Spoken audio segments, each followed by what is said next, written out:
अजित पवार यांच्या नागपूरमधील विजयगड बंगल्यावर ही भेट झालेली आहे। भेटीचं कारण अजूनही स्पष्ट नाही आहे। दुसरीकडे माजी गृहमंत्री अनिल देशमुख यांचे पुत्र सलील देशमुख यांनी सुद्धा अजित पवार यांची भेट घेतली असल्याची माहिती मिळते आहे। चालू आहे।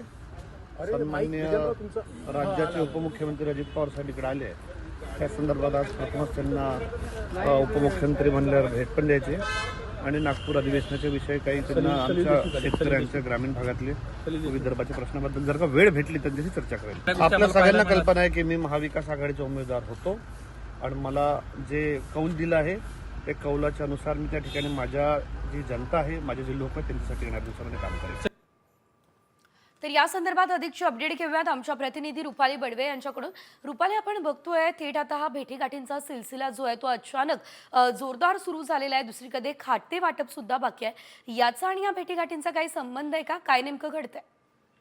आपण पाहतो की अजित पवार यांना भेटण्यासाठी आता राष्ट्रवादी काँग्रेस, शरदचंद्र पवार पक्षातील अनेक नेते खरं तर विजयगड या त्यांच्या नागपूर या निवासस्थानी येताना पाहायला मिळत आहेत।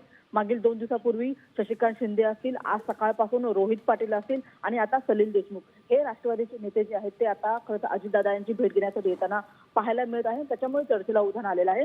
मात्र सलील देशमुख आता माध्यमांशी बोलताना हेच म्हणालेले आहेत की माझ्या काही मतदारसंघातली कामं आहेत, काही नागपुरातली कामं आहेत, उपमुख्यमंत्री आहेत अजित पवार आणि त्याच्यामुळे त्यांच्याकडे त्यांनी जर आम्हाला वेळ दिला तर आम्ही त्यांना भेटू आणि आमच्या मतदारसंघातली जी काही कामं आहेत विकासाची त्या संदर्भात त्यांच्याशी चर्चा करू। तर अशा पद्धतीने खरं तर हे कारण सांगितलं जात आहे की मतदारसंघातल्या कामाचं थोड्या वेळापूर्वी जेव्हा रोहित पाटील आले होते तेव्हा त्यांनी देखील हाच विषय त्यांनी सांगितला होता की माझ्या सुद्धा मतदारसंघातील कामं आहेत।